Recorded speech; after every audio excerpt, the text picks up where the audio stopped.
Hey everyone, it's Sean here, your guide to Warcraft, and let's just get straight into rank 4 of the Brawlers Guild. And the reason you're probably here is because of the first boss, to be honest, Statio. Now, this guy can be a bit of a problem. He took me a few goes. Now, what you want to do is you want to look out for these 3 grey rain clouds which are flying above the map, and these are basically carving a path through the fire. Now, these will obviously determine which direction to take. If you're too slow, the fire will respawn and kill you, so that's the first thing you'll want to watch out for. Now, as for Statio himself, he is actually immune to all damage until you pick up a water bubble. Now, there's only going to be one up at a time, and it's going to be located in one of the random parts of this fiery maze. And when you find one, you want to wait for the rain cloud to carve you a path to get to it, and then you want to jump into it and get the power up. You can see here there's one in front of me, and the fire kind of cut me off, and it was too far to jump, so that kind of screwed me over here, so it's going to take me a lot longer before I can get it. Now, obviously, boss fights have like a 2-minute enrage timer, so the more time I was wasting here in this maze, the more I'm obviously getting a bit more panicked, because Statio is only attackable once you have this power up. Now, here I saw there was a path to him, and the fire was respawning, so I popped my magic shell and just went for it, jumped into it before the fire got me. Now, once you have the bubble, you can walk in the fire, you can do as much damage as you want, obviously save all your cooldowns and bursts for when this happens, but the bubble itself does only last for a very short duration, so a few seconds before it expires, I'd recommend finding a rain cloud and sticking with it, so when it expires, you're not just standing in fire, or you have no idea where to go and you get killed. Now, here I was lucky enough to jump and get my 3rd bubble really quickly after that one had expired, so that makes up for all the time I wasted at the start, and I'd say about 3 bubbles should be enough to burn him down completely. No pun intended again. Now, moving on to our second boss, we have Meatball. Now, he was one of the original Brawlers Guild bosses, making his comeback. So, he's a relatively easy fight. I have sped up the footage just because it's very simple and it does take me a while.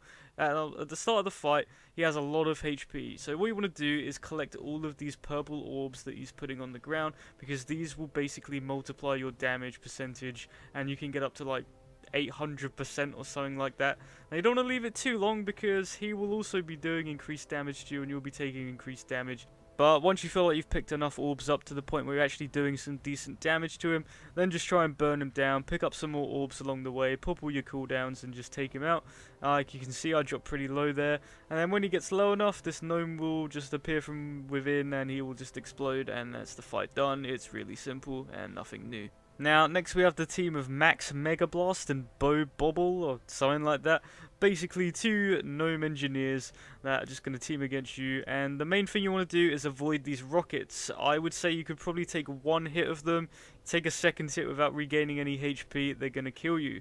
And what they will do is they will sort of tag in and out, and they will go in behind some shields, basically just look like aspects of the turtle in all the corners. And when they're in the shield, sometimes like now, they're both in the shield, so all you have to do is just avoid all of these missile barrages they're throwing at you, and then when one comes out of their shield, you can just wail on them, take him out, and you can see I got hit there for like 1.5 million damage, so it's like if I got hit again, that would be me out. So they do give you a bit of leeway, but that's pretty much the trick down. Once you've avoided all the rockets, that's pretty much it. They don't really seem to do too much damage to you with their basic abilities, and unlike most bosses in the past, these guys do not share HP, so you will have to kill them one at a time. So this one's almost dead, and then once you take care of that one, it will just basically be half the missiles and half the problem that you have to deal with. You just have to make sure that you kill them before the enrage timer goes out, but otherwise I think that's pretty easy and nothing to worry about. Now, lastly, we have Stitches. I really do like this fight. I might just be biased because I'm a Death Knight, but hey, I really did enjoy it. And I did speed it up again because it did take me quite a while. Now, you're probably going to notice that Stitches has this green puddle of crap on the floor all around him. And the reason for this is that this will cause you to gain these green stacks. You'll have 2 debuffs. One is his grip, where he pulls you in like that. The other is the floor, which is the green stacks. Now, the green stacks are fine until you get to 10 of them, and you will be instantly killed.